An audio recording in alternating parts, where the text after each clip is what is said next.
Doctor set my parents down and said my life was fragile. Perspective is the game, and GaryVee the name. Just put your head down, do the work, and everything will change. Sipping tea, helping feels, yeah, that's what I wanted. Being patient, hella tricky if I'm being honest. See what GaryVee, preaching positivity. What's good? What's good? What's good? I missed all of you so much. I'm so excited to be here. Let's see some of the people in the chat. This is so fun. God, I missed all of you. I hope everybody's super well. Good morning, Max. What's good? Good to see you, Rudy Branch, Lily P, S. Soto. Great to see you. Great to see everybody. Alex, great to see you. Pokemon Radar, what's good? Hey, Sav, great to see you. Thank you for joining. Big shout out to everybody on Twitch, Facebook, YouTube, LinkedIn, Twitter, and Instagram. Dustin, how are you this morning? Good. Just kind of forgot how to do things. Yeah, a little rusty, right? Yeah. A little rusty too. Great to see you though, and hope you've been well. You make some money on some sports cards or Pokemon? No money, just more inventory. Just buying. Yeah. That's good. Interesting ones. Ooh, nice little work. So you're getting deep, you're getting educated? Trying. I mean, these two, I'm not really sure. Yeah, you're gambling a little bit. Yeah, a little bit of a gamble. But the yellow cheeks, the red cheeks, you got any of that action? Yeah, I got a red cheeks on the way. It's coming from Canada though, so it's not going to be here for a while. But a red cheeks 9 or? Yeah, 9. I can't afford it. 10s have gone crazy. Yeah, I get it. Anyway, great to see you. Let's get into the show. Cool.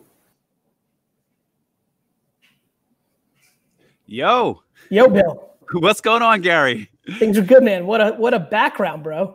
Yeah, I'm over in Capri, Italy. I flew into Croatia, and then once you're in Croatia for 2 weeks, they kind of accept you in other places. So is that the rule? Yeah, that's the rule over here. So I'm screwing, clapping, begging, anything to travel. You know, I love travel. So, Bill, I really wanted you on the show. Everybody, I really wanted Bill on the show because I think his topic of his new book is super fascinating. I think it has a lot to do with happiness. Bill, why don't you take the platform for a quick second and make sure everybody follow Bill. Why don't you give 2 seconds of context of your career and then a little bit about your book? Okay, so context of my career. I started off as assistant peon on the New York Mercantile Exchange. That means I snuck sandwiches on the floor for traders. Meanwhile, I was learning everything I could, became like a journeyman, got better and better, made sure I was like irreplaceable. Got an opportunity to trade at a desk in Houston, Texas, worked at a hedge fund, started my own hedge fund, do investments, made movies, became a rich guy, did what I thought rich guys things should do. And now have daughters, family, ex-wife, engaged, kids, dog, cat, you name it. I got it. Just trying to find balance in my life and live my life and enjoy life. And I wanted to share some of the things that I've observed that I think people can get fulfillment from. So what's the name of the book and what was the blueprint? The book is called Die with Zero. Oh, you've got it on you. I'm impressed, bro. I'm impressed. Yeah, come correct. It's called Die with Zero. The book it's about net fulfillment over net worth. And really it's a methodology. The message is a methodology for everyone to look at their life from now to the grave, right? And use all their resources at the right time to get the maximum they can out of life. So from a happiness ROI versus how much is sitting in the bank account, from a fulfillment, like how do you define it? Like, am I supposed to be happy? Am I supposed to be like enriched? Like, what's the perspective? So I believe that the summation of your experiences and the experiences you choose to have and when are correlated with your happiness and your fulfillment, right? So I solve for those experiences and making sure that, you go to work, right? Part of it is you love what you do. I can tell that you love what you do, getting your message out, right? But part of it is to pay the bills for survival. We need to survive. Yep. And then the rest of it is for experiences that we want to have. And a lot of times people become successful, they go on autopilot, right? And they're just like success, piling in the money, and they're going through life like they're driving home, right? And you just all of a sudden home. You don't remember how you turns you took or anything. You're just home. And boom, you're 74. You've got some dollars in your bank account, but was it great? Is really the question. Correct. And I want people to have the biggest ride they can have and the experiences they choose. So I want them to get off autopilot, I want them to recognize that their body deteriorates, their mental facilities deteriorate, and certain experiences are meant for certain times in their life.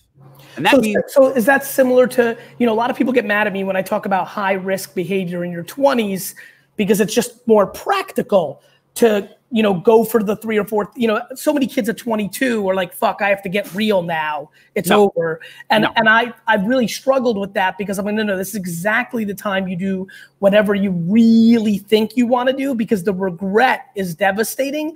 And the practicality of doing it now while you got 4 bozo roommates versus a husband and 2 children, or a wife and 3 children, or responsibilities. I've always been fascinated of 22 to 30 years old. I think people completely misplay it. I've really focused on that range. It seems like you're focusing on a very similar vibe in the macro. Yeah, I'm taking from that 22 to 30, and I'm taking it all the way to the grave. And I 100% agree with you on taking— I always tell people, think of the most risk you can possibly take in that time frame, and then add a little bit more. Yeah, I agree with that. My risk, and Bill, it takes all shapes and sizes. My risk was, I knew in my brain and my chemicals that I was a beast, but I also desperately wanted to fucking come through for my parents because I loved them so much. I was so grateful. It was so entrenched in me, like where they grew up. Both of them lost a parent at a young age. They grew up in Russia, and I knew I had it. And so for me, the high risk was build a humongous company for my dad from 22 to 32 and have nothing and start over. That's risky. Other people's version is they've always wanted to be a rapper and they just need to go to the south side of Atlanta and go for it instead of getting a job at Goldman Sachs or going to grad school. Listen, people, even when they fail in those ventures, they are enriched. They learn from that experience, and they have so much more to add in their relationships and future professional endeavors, etc. Bill, what about for the people that are not destined to be rich, but also want to be enriched and have this? So talk to me real quick for the 98% that are going to make 70 to 48 to 130,000 a year. From a resource standpoint, what can they get out of this hypothesis? Because obviously they're going to have different, your background right now is something people are only going to see in their life, not live, because they're not going to have that financial capacities potentially. How should they be thinking about it? Well, let me work backwards on that. Please. One thing I say to people, everywhere I go, every exotic place I go, there's somebody doing it for 1/1000th the price. Correct. They got their backpack, they're couch surfing, they find a way, and they're having a very rich experience too. They're not having the exact same one I am having. And by the way, I apologize. I really apologize, but you just fired me up because I'm just thinking here. I'm like, I'd rather go to some fancy place. I'm so dirt that I'm like, I'd rather go somewhere and prove to myself that I can fucking sell fruit. But then if I like surfing, I don't like surfing, but I'm like, oh, I want to surf here. Well, I'm just going to go and fucking bleed and work some shit job so I can surf in the mornings. To your point, I may not roll up in a fucking yacht and surf, but I'm still gonna surf. Gary, one of the most liberating things I did was panhandle on the street as an experiment. It was humbling, but it also freed me. It was like, I can make it. When did you do that? I did it about 5 years ago in Vegas. It was about 5 years ago in Vegas. No, maybe 6 in Vegas. And it was scary. It was humbling. I eventually would give the money back to other people and say, hey, just help somebody else down the road, because I didn't want to be taking money. You were testing the game. Yeah, it's what I do with garage sailing. I go in garage sale, but then whatever profits are made, I'm trying to show everybody how to do it, but then I donate the profits. I get it. Yeah, and so for the people, life, still you have resources and you still have choices, and when you have limited resources, you want to allocate them properly throughout your life. You don't want to be delaying gratification until you're 75 on certain experiences when either you won't enjoy them as much or you won't even want to do them, right? I don't I'm not, you wake me up to go to a club and glow stick it, I'm gonna be like, I'm going to sleep. When I was 22, all you have to say is, hey, there's going to be girls. I'm up. I'll be there in 5 minutes, right? Or you just can't do it, right? You just can't, you can't climb Machu Picchu at 75. You don't have the watts per kilogram of energy you need to get up those steps, right? And so we don't want to be making mistakes in allocating when we have these experiences. And so I think people will get a lot of value out of making sure that they time bucket their experiences and not have a bucket list. That means, hey, I don't put things to go climb Mount Everest. I don't want to climb Mount Everest, even though David Goggins is trying to get me to climb Mount Everest. After I have kids, you can't go spend 2 months, you know, when you have toddlers on the side of Mount Everest getting acclimated. And so when you look and you get off autopilot and you think about the totality of your life, why you're saving, right? You're saving for these experiences. So we want to make sure we put these experiences in the right time frame. If you were in heaven and God said, hey, here's your resources and you can have all these experiences, but here's the trick. You got to get the order right. A lot of people are on autopilot, not getting the order right, not doing the things in their 20s when they should be in their 30s, 40s, 50s, 60s, 70s. And when you take a step back and think about the totality of your life and you order these things right, you're going to get more fulfillment. You're going to get a better ride relative to, you just being on autopilot and not getting this message in the book. I don't, you don't even have to buy the book. You just need to get the message. And I think a lot of the messages overlaps with which you optimize for. You optimize a lot in people in their business or their marketing, and you're the master at that. And this is kind of like a high level total life optimization. It's funny. I really love that because I really, optimize for happiness too. I mean, you and I had a quick chat about sports cards. Like, yeah. I want to be happy. A lot of and so if I'm talking about garage selling and flipping, if I'm talking about sports cards, or if I'm talking about wrestling or the Jets, a lot of people come at me in high, and you run in these high circles as well of like, hey man, you could be like the guy. Why do you talk about all this dumb shit? Like you could be floating in rarefied air. What are you doing with all this stuff? And I'm like, I'm being happy. And that, in essence, that's what you're talking about. Yeah. It's like getting what you want. Like I don't tell people what to do. I just give them a methodology to get what they want, and then they make the choices. Framework. Right? Yeah. Yeah, and it's what's the biggest thing you've learned? A lot of people watching right now are inevitably on a track to eventually write a book or want to write a book, self-publish or go with a publisher. Just for fun, while I've got you before I move on, biggest thing you've learned, biggest insight you've learned from the book process, and tell everybody. I mean, obviously it's available on Amazon. Is it out? What's the date it's coming out? What's the punchline? It's out.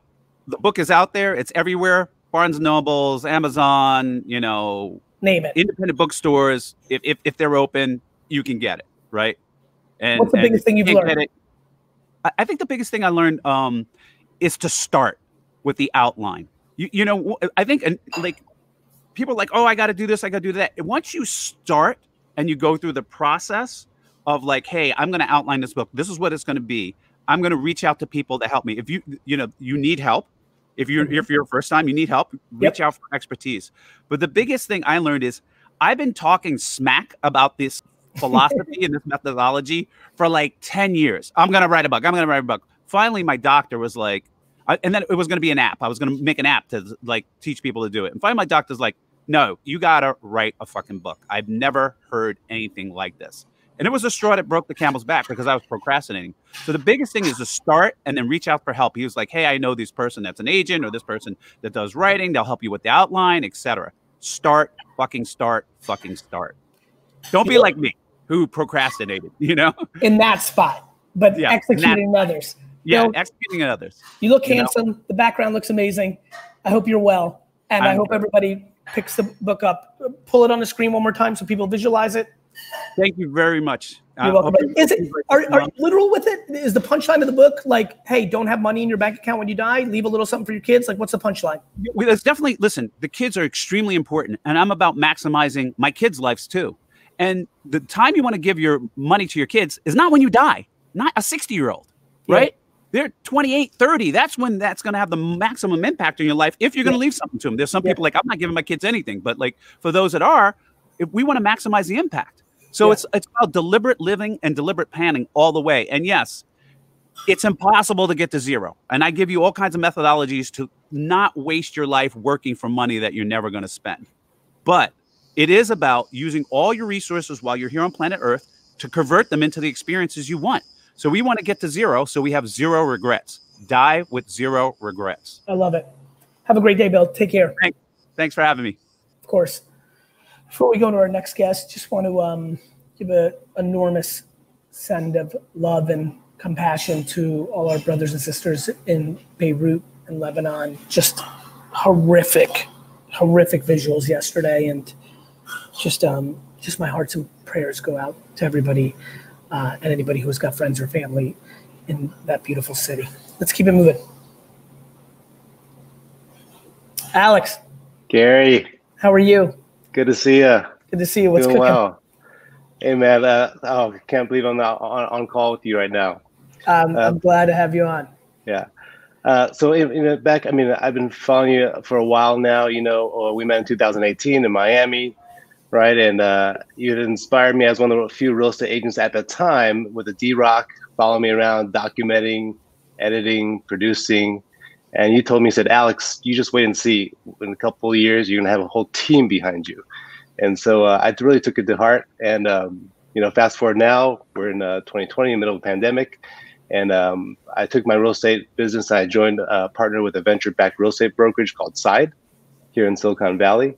And, just like you said, now my business is supported by a team of people and a team of amazing people. So first off, thank you. Thank you. You're welcome.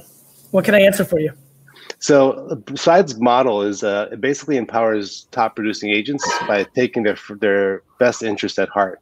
And so they take successful brands centered around the agent rather than the brokerage. And these big box brokerages have failed to do this for a very long time. I got it. Yeah. And so, with you, you're the perfect David and Goliath story, right? Wine, you disrupted from the outside. Same thing with VaynerMedia. And so my question to you is, like, as the GaryVee of real estate for my company, what are some tips and strategies that have helped you disrupt the traditional markets, and why is it so important to have an outsider perspective to an industry like real estate when it's long overdue for evolution and change? I think the thing that's always helped me is that I have a couple things going for me. One is patience. You're not going to disrupt anything. VaynerMedia is in year 11. I've really run it for 9 years. First 2 years were more AJ. I was still doing the wine stuff and writing Crush It. So you got to take the long game. Side is not going to, disrupt all these big names, Sotheby's, Remax, Keller. Like, it's not going to happen tomorrow. It takes a decade, 2 decades, 3 decades. So first, I've always had the long game in mind. That's one. Two, the weirdest thing about me that me and my team or my best friends or family always laugh about is the GaryVee thing has so become a thing that there's a lot of people that don't realize who Gary Vaynerchuk is, right? Like, the person that is actually, I haven't done tea with GaryVee, and, I've done it once in every 2 weeks lately because I'm operating.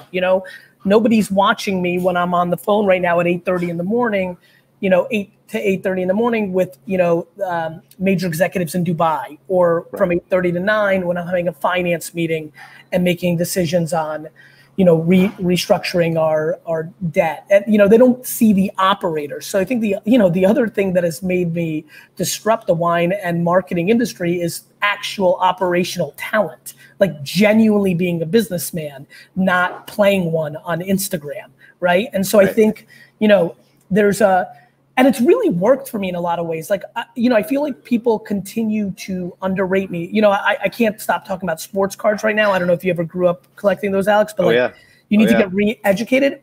2 years ago, I tell every one of my friends, and I'm talking like my brother and Tyler and Lou and Ryan Harwood from Gallery Media Group and David Levy, who I've done business with, and Sam Ben Ruby, people I've made money for in investing in companies. And I told all of them to get into sports cards, and nobody did. They dabbled, but nobody went hard. And it's because I'm actually still underrated. There's the part that has allowed me to disrupt is actual skill. And then being really, the next part I would say is being a culturally led CEO. To disrupt, you need continuity. Mm-hmm. You need the same people around you. You can't spend all your time retraining. And I think that one of the things that's really worked for me is I built families. I've built family at Facebook, at VaynerMedia, and at Wine Library, people that are there for 8, 12, 15 years. And that matters. So having compassion and empathy and being a true leader. So, I think finally, and by far the most important reason I've won, is I'm 100% consumer centric. what you plan on disrupting is like, hey, Karen, you're a great agent here in Dallas. You're paying way too much tax to these logos. You should be making more of the money because you're the winner. You know, listen, it's run through my mind in the last 2, 3 years, 4 years of like, oh, if I launch Vayner, you know, real estate and I take less commission and I build a machine to build up everyone's personal brand, I will win. Mm-hmm. So, you know, I think that whoever brings the most value, VaynerMedia is doing a lot more for Kraft and Pepsi and GE and Chase and Diageo and on and on and on than what our competitors are for the same amount of money. It's not super complicated. Wine Library sold wine at a better price for customers and had better customer service. And so, you know, I think it's that. And then I think, and then when you layer the fact that I've built a personal brand and bring a lot of awareness to the things I do, and even the way I've built a personal brand, in a lot of ways, I myself undermine my own quality because of the hyperbole, the high energy. A lot of people aren't sure if I'm even real or not. And so, you know, I think those are kind of the ingredients when you ask that question that come to mind. Awesome. So you said personal brand, and so I mean, you always talk about attention, and eyeballs, yes, right? And knowing that in the future. And I remember you talked about how, like in the real estate industry, because there's so much money involved and such a low barrier to entry, that it just attracts a lot of C players, right? And so, yes, as a brokerage of the future, we want to develop, focus on developing the A players. And so, I love it. What are some opportunities that you might see for this to grow and change and evolve as we build up leaders, particularly in this like COVID times with marketing and branding, and just kind of what advice do you have there? My advice is actually to stay the course, but to cut out non-potential A winners along the way so that you hold up that equity. You know, the biggest vulnerability you have if you actually mean building the A leaders is not taking the money from the obvious C and D players. Right. Yeah. That's the actual answer. Yeah, that's the truth. That's the actual truth. And that's hard for a business that, you know, has the ability to take money from B and C players. Right. So I think that's a discipline thing on your end. Awesome. Alex, I'm rooting for you, brother. It's good to see you again. Hey, Gary, good to see you too. Thanks so much for the time. You're welcome. Peace. Dustin, is LinkedIn not live? I don't see LinkedIn comments. I saw a couple before, but let me check. Okay. Big shout out to everybody. Who's in the comments. Who's in the share squad? Let's take this URL and share it. We're firing on all cylinders this morning. I love it. Share. Oh, nice share squad, Dustin. Let's move on to the next guest while you're trying to figure out LinkedIn. Adam. Good morning, Adam, Gary. I didn't know they were going to have you on this. That's what's good, man. How are you? I think we're supposed to do last week, which actually this week worked out perfect. I'm happy, man. Thanks for having me on. Before we even get to your question, tell everybody about your remarkable coffee that we love so much. Well, so thanks for having me on. I really appreciate everything you and your team have done for us. You guys have provided so much guidance. Thank you. And once you guys return to the office in the city, we look can't forward wait. to providing you guys with our awesome coffee. So I started Aficionado 2007. My career, first off, I've always been an entrepreneur or self-starter. My mother taught me at a very young age. I remember following my brother's footsteps as well, you know, doing things that weren't so kosher, like selling fireworks and fake Rolex watches in high school and whatnot. But, you know, I believe it's something that you're born with. And adolescence. So, absolutely. So started in finance, left my career in 2007, moved home with my mother and started roasting coffee on her barbecue, selling. Love you for that. Before you go anywhere, how did you have the humility? You know, I'm listening to you, right? So you're this hustler kid, cliche. You're one of the, you know, some people go right into building their business. A lot of other people are so in the thought, they don't even realize yet that they love the game more than money, but they think they love money. So they go into finance. You realize, oh, this is just not fun compared to like doing some shit. How did you have the humility to move back in with your mom? Was it forced because you just had no money because you were spending it on dumb shit? Or were you like, I need a reset? Well, I think for me, you know, let me back up. I come from a well-off family. My mom's always worked really hard, provided for us. I lost my father when I was 18. And for me, the hardest thing was coming out of college, all of my buddies working in finance, seeing them kill it. And then, you know, we started to see some things with our own company in 2007 where the financial market started to collapse. So I'm like, fuck it. If I'm going to take a risk, do it now. And yeah, it was hard. You know, it was not easy to put my head at rest on some nights. You know, you think that people think that you're crazy or like maybe you're a loser because you're not following what your path is supposed to be. But for me, I always, when I worked in finance, I didn't like the status quo. Like, you know, you make money, you buy a Rolex, you buy a Range Rover, you party out in the Hamptons. And for me, I always liked doing what everybody else wasn't doing. So I wanted this off the beaten path life. And that's what I pursued. And I found happiness with it. And then, you know, as time goes on, my brother's very successful. We have very different mythologies when it comes to business. He's very dedicated to business models. And for me, I'm more creative, and I'm like, you know what, you shovel shit good, and if you do it well enough, you're going to be successful. And I think it's something when you're creative, if you keep the juices flowing, you're going to look back on your business model that you created 2 months ago, and you're going to crumble it up and be like, I'm already 5 miles down the road. So we are kind of a disruptor in the coffee industry. We started our focus. We started at the farmers markets. We rapidly went into wholesale. So our brand isn't really well known being 12 years into this because we focused on business to business. So we sell to restaurants, institutions like yourself. And now we're at the point where we want to make the turn and start going to direct to consumer. And for us. And did that speed up because of COVID? Were you one of the businesses? When I hear that model, I'm like, oh, fuck, he must have been really affected by COVID. Well, you know, I think the thing is, you know, starting really early on, and not to talk too much about my past of losing my father at 18, but I thought the most difficult challenges in my life have pushed me over the edge to take risk. And I think that rather than look at the negatives in life, you should turn them into positives. Right. So because you dealt with something way fucking harder and losing your dad at that kind of age, the thought of COVID, even though it fucked up the business in the short term, you're like, fuck this. I'm going to turn this. This is going to force me to go ham on DDC. Yeah. So like, I like to look at it from like a 50-50 split. You keep the 50% that's like doubting you. And then you keep 50% of your family in your backcourt. That's like, they got your back. And so with me, that 50% is, my family, my friends, and my team. My team has been like the most important thing over the past 10 years. We, unlike any other coffee roaster, we don't poach people from within the industry. I went out and found creatives. I have one of our head of research and development is one of our first chefs, Peter Turso. He's super talented. And I'm like, fuck, if this guy can do this with food, you know what he could do with coffee. And not only coffee, we started very early on. I know you're into wine. I've shopped at your family store many years, probably spent too much money there. Thank you.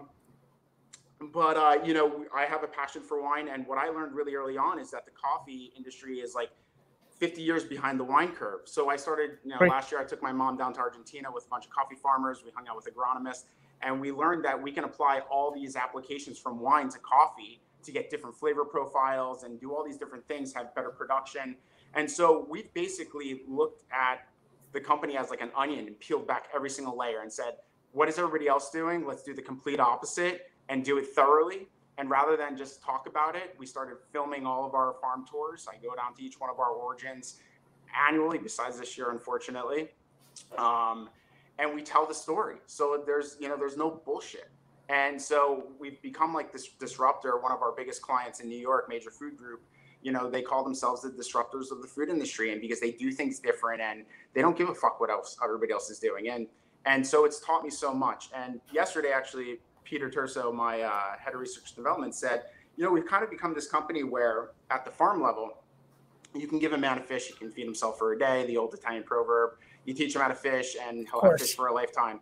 And that's kind of the philosophy we always followed, in addition to, a company that I love, Tesla, where Elon Musk is like, Wall Street gave him shit for not hiring people from Ford and Chevy that, had years of understanding of batteries and stuff. He's like, no, fuck that. We're going to go. The first 40 people I hired at VaynerMedia had 0 days of agency experience. 0. It's amazing. 40. 0. Because I knew I wanted to disrupt, and you can't disrupt when you bring in old thinking. And I knew that old thinking would rub off on me even at my passionate like me. It's still osmosis. It's still subconscious bias. Yeah, absolutely. So I think I'll tell you just really the the thing that sets us apart as a coffee roaster is at the farm level. I mean, we do all these great things back in New Jersey at our facility. Peter's great. Our roasting team is amazing. But what really sets us apart is on the farms. You know, people are like, oh, I paid an extra $2 to the farmer. You know, we work with native Quechuas in Peru. They don't have an understanding of what is good and healthy for them. So anybody that says they're going to go down to a farm and get win these people over, doing business with them from year to year, 1 year at a time, is bullshit. You need to put in 5-10 years. You need to build a relationship. I get it. I get it. And so, like, when you look at our videos over the years, every year we go down there, the smile gets bigger and bigger because it becomes family. It becomes real. You're not transacting. You're building relationships. You're not coming for 1 year when they have oversupply to kind of get the best deal you can. They know that you're actually there. Absolutely. All right, Adam, what's your question? So it's two-part. Go ahead. All right, so we're making this transition, right, during COVID, right? We're direct-to-consumer. It's not my wheelhouse. Little nervous about it. My team, John Michael, my cousin, who you've also talked to, he got us set up on Amazon. So we're doing Amazon. We're doing e-commerce. Would you recommend, because we are still growing very rapidly in our wholesale, we don't have a ton of resources because have grown organically since day one. Would you recommend us putting our resources into, like, divvying it up between Amazon and advertisements through Instagram, or should we pick one and run with it? To drive sales on Amazon? Correct. Split. It's that 50-50 game. Yeah, because you don't want to become too one-dimensional on just winning on Amazon within Amazon, because it's going to get more competitive.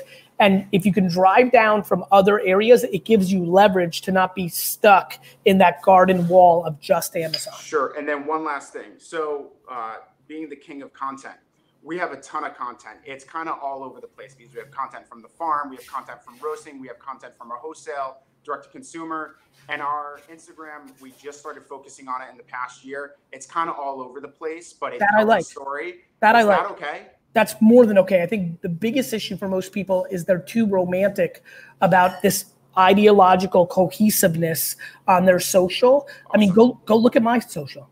If I'm the, I don't want to say it. Yeah, I'm all over. I might be the most all over the place. It might be a cartoon. It might be a long video. It's a picture and it's a quote that, I think yesterday I put a picture of me shirtless in 8th grade. It's completely all over the place because it's the truth of the story. I'm not trying to build a fucking art project. I'm trying to fucking communicate. Yeah, absolutely. Well, I appreciate it, Gary. Adam, I'm wishing you that. Everybody follow. Everybody follow. We'll talk to you soon. Aficionado. Take care, Gary. Take care, brother. Bye-bye. Later, man. All right, let's keep it going. Hi, Gary. Hi, Anna. How are you? Good morning. Good. Thank you so much for having me. This is such a big manifestation. Thank you. You're welcome. Where are you from? I am in Niagara, just outside of Toronto in Canada. Awesome. What's cooking? So my question is a little bit specific, so I was hoping I can give some context for you. I'll try to keep it short. So for me, growing up, money was very, very hard. I lost 3 homes from 10 to 18. I had to get 2 to 3 jobs at 15 to continuously help out. And it was a lot of failure and struggle. And I had to grow up quickly. Fast forward a bit, I struggled with mental health and was in a lot of dark places. And up until 3 years ago, it was really, really hard. And for me, I'm normally such a positive and bubbly and energetic person. And anyone will tell you, I'm extremely passionate. So it took me a while to get out of that.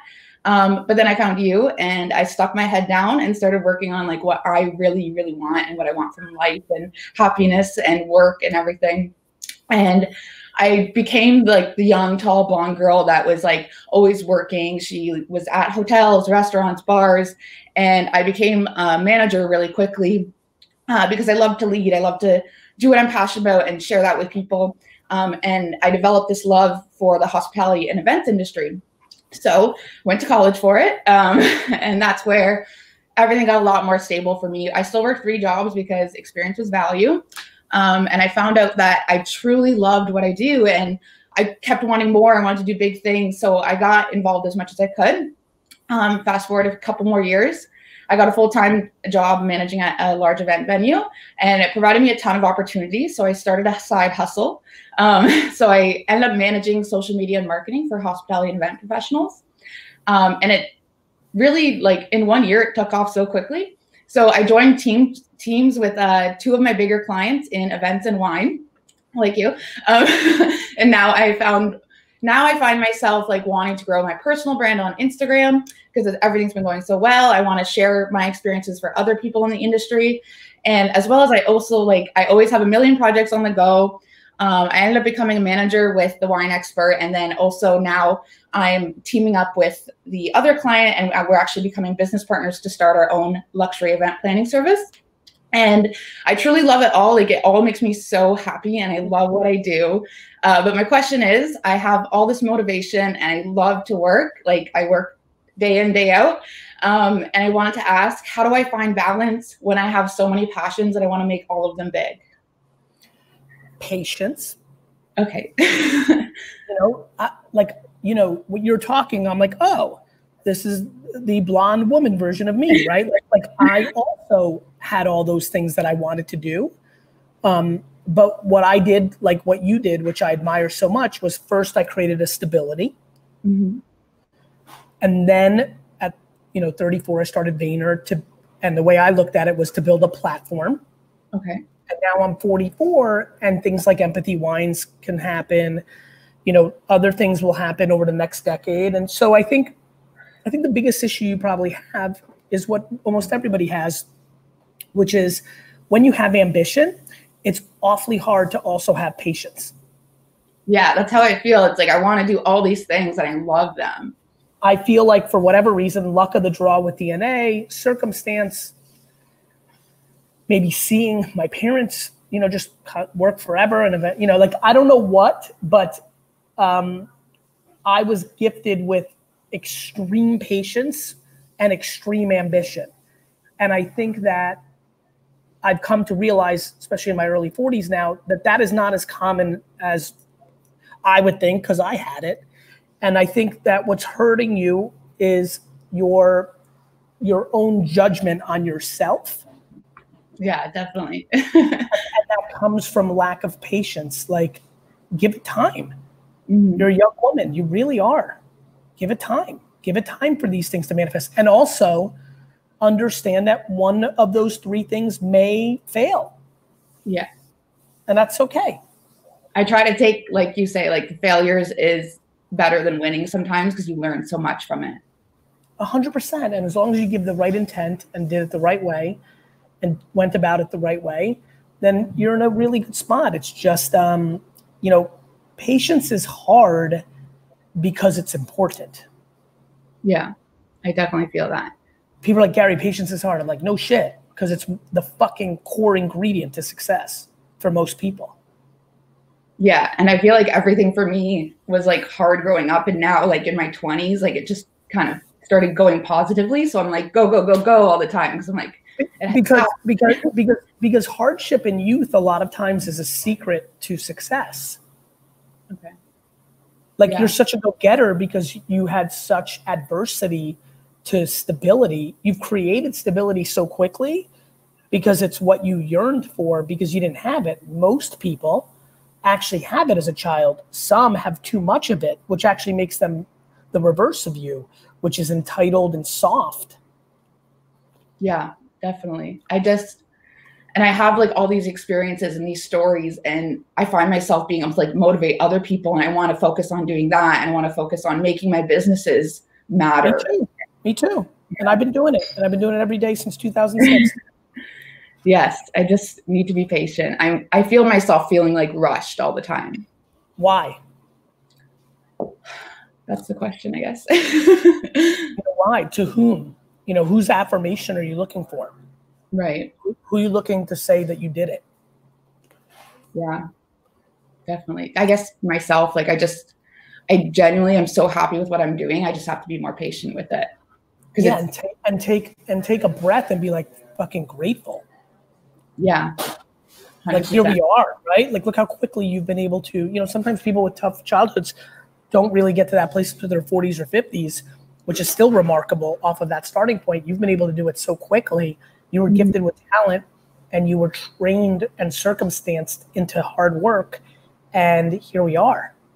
Yeah, definitely. And I know like my two businesses with my wine client and my event company, like I know it can work. Like I have it in my head, and it's so like then just put your head down for a decade and make them work. Yeah. And then when you wake up in 6 years and you want more personal life stuff, do that too. And then in 9 years, when you want to, after that, in 15 years, when you want to get into something altogether new, do that. Yeah. No rules. Okay. I love it. Awesome. Thank you so much. You're welcome. See you. Bye.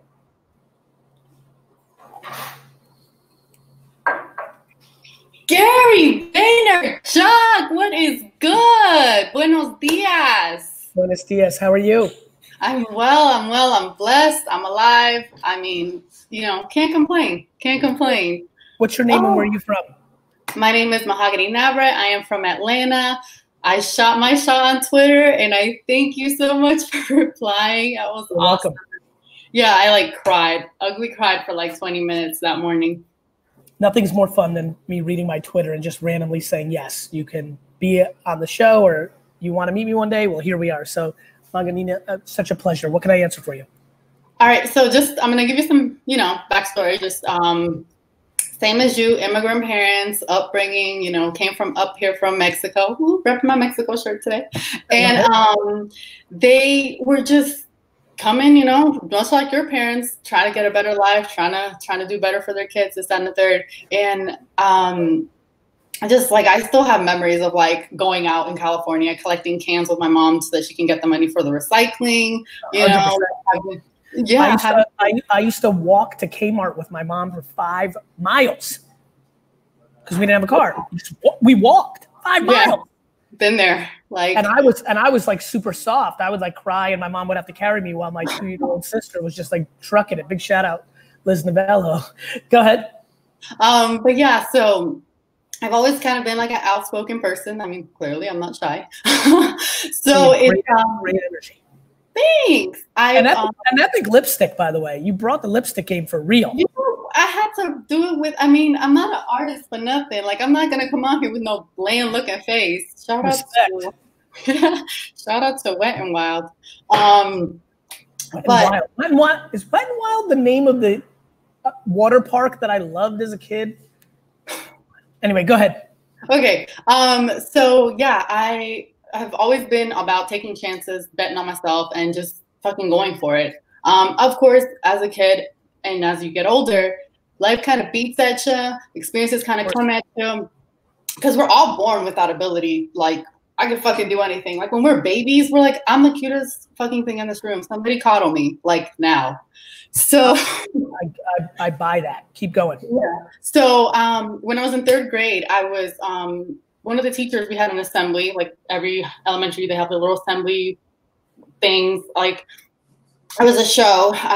It was our grade's turn, and one of the teachers was like, "Oh my God, I need somebody. Like, I need a volunteer to do a cheer."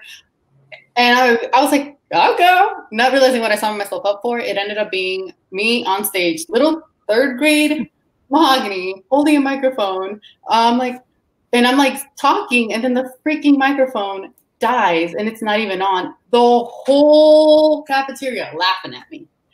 And I'm like, I'm already up here, so don't fucking do this damn thing. I go again. And I'm like, when I say citizen, you say shit, citizenship. The whole, like, Gary, when I tell you how, like, in love I felt with that moment of being on stage, to have that response and that influence in a positive way, like, mind-blowing.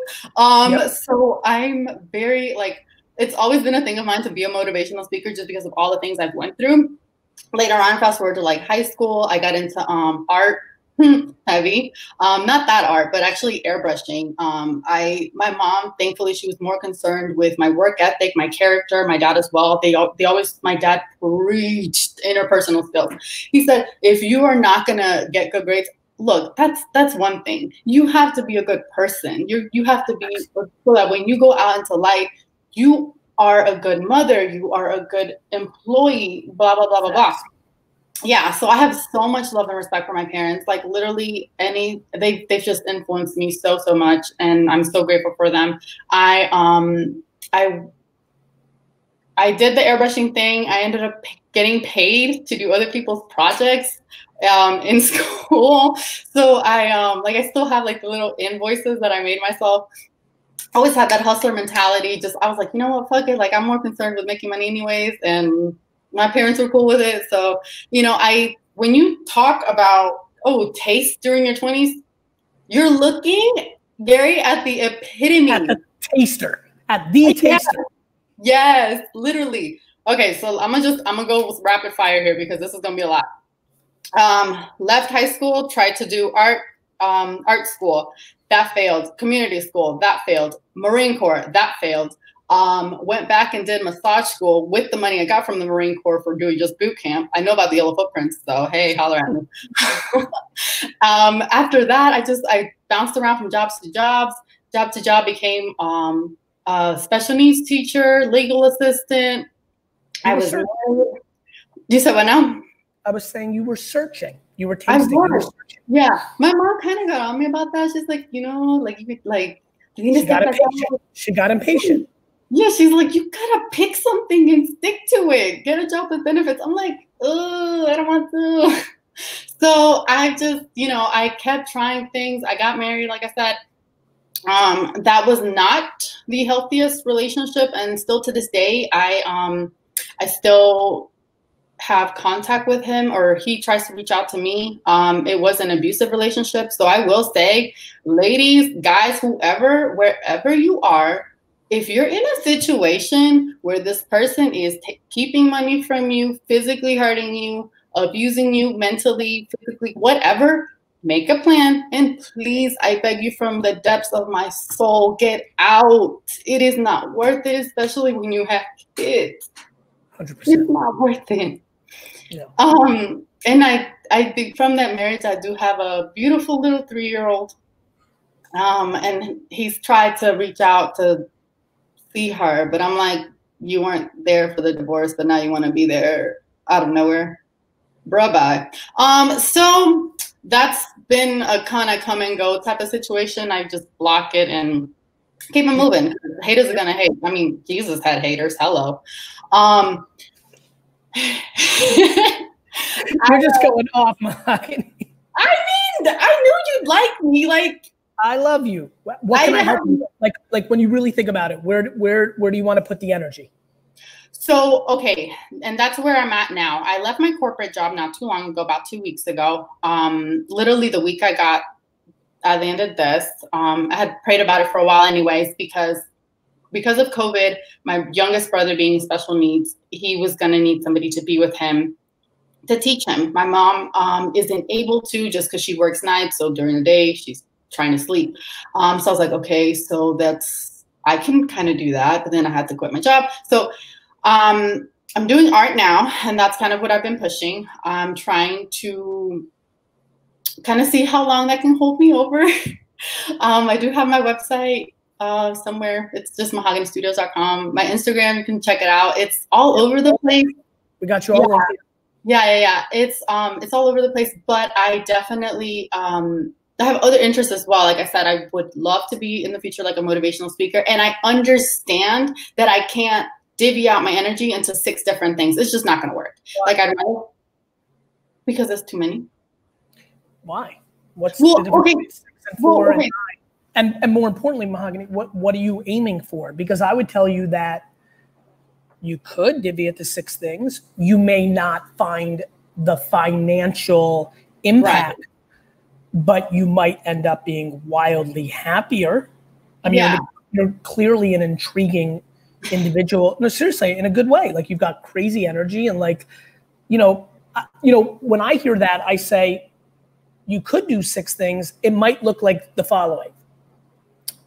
You may have one thing that really is the maximizing. Mm-hmm. Like, when I look at you, I'm like, oh, this is that girl. I need to help her see that if she can get one thing that she likes, that is like the meat. Yeah. Right. That's her job, but it's not her obsession. She likes it, but it's nice, and it's a nice stabilizer. She's got a 3-year-old. It's a nice stabilizer. She's probably feeling her own level of impatience and anxiety of like, I need something like that.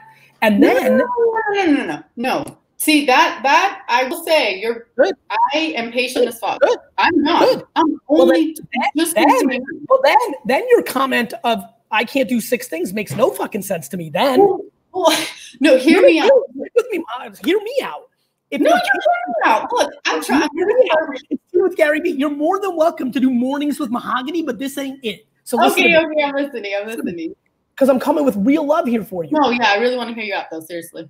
You can do 6 then. If you're actually truly patient and you're actually happy, well, then you can do 63, like for real.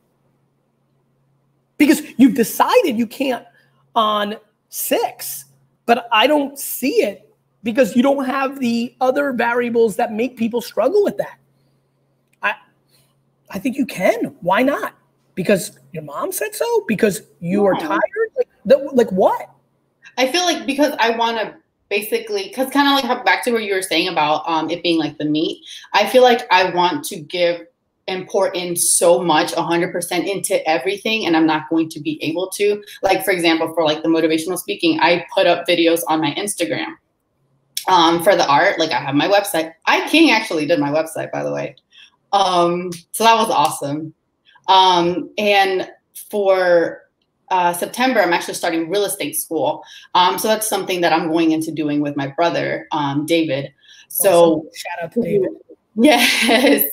To do real estate. I mean, Spanish speaker in Atlanta, like there's this Hispanic population is so underserved down here. Can I ask you what you're solving for? Do you think about your world right now? Like, first I need to get a financial stabilizer. Like, is that at the top of the list? It's up there, but it's not like the biggest. So what's the biggest? The biggest, I mean, and see, that's the thing, like the biggest is like a long-term goal that I know is not going to be to retire my parents. That's awesome. And that's why I'm saying, like, I know that's going to take a while. And even okay, so keep going with me. Got it. That's more philosophical, which needs practicality. Cool. So what's next? What's the next biggest? The next biggest, I'm just like getting my own place because like right now I live with my family. Great. So far, both of those sound very stabilized in money. Yeah. Right? So like when I go, is the first thing financial stabilization. Both your first 2 are byproducts of what I was trying to make number 1. And there's a level of what I'm doing. Like that's why I'm saying like money is like, that's why the money is like such a like long term, like it's gonna come. I know it's gonna come. It's gonna come if you execute. There's a lot of people that get to 89 with the money never came because they never went operational. Yeah. Now you may be happy forever, which is fucking huge. I'd much rather you be 92 and happy forever than get to 63, get your parents into retirement, but not be happy.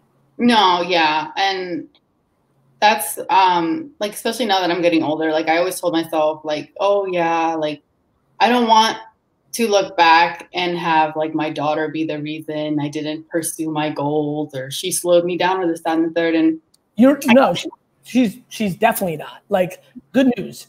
You're too thoughtful. The fact that you even put that out in words means that you have the energy to not allow that to be an excuse, because here's the problem. There's just unlimited single moms that went on to destroy it. So there's, that is definitely like, that's not an excuse that you're allowing yourself. That's why you just shared it with all of us. Mm-hmm. And I'm proud of you for that, because it's an excuse. Everything's an excuse. Yeah, if you let it, for sure. Yeah, like this is more about you. What I'm trying to figure out is as the ultimate taster, do you have the stomach to grit shit you don't like for enough of a period of time to get to the place that you need to get to? Let me give you an example, Mahogany. Right. I have big goals, right? Big dreams, big aspirations on impact and success. VaynerMedia itself is me grinning it because I didn't need to build a business where I had clients yelling at me and all the bullshit I deal with, and you don't make a lot of money, but I knew I needed to build the foundation. And so in the prime of my career, where I had a ton of options to have it more fun, I decided to eat shit. I'm eating shit right now with all the leverage. I'm curious how much shit you're willing to eat. And that's where I feel like there's been a perspective switch, like I said, since I left my corporate job, which I am still very grateful for it. But just if it's me doing like the 5-6 different things that I'm choosing to do, and I'm eating shit doing those 5-6 different things, yes. Yeah, long run, I will do it for sure. Because I mean, yeah, I mean, and even like further down the line kind of goal I have is to become a chiropractor, because look, listen, you could be a motivational speaking chiropractor. Like you can do whatever you want. Your biggest vulnerability at this point, from a very short jam session that we're having, is you need meat. You need to have a singular thing that gives you a foundational beginning point.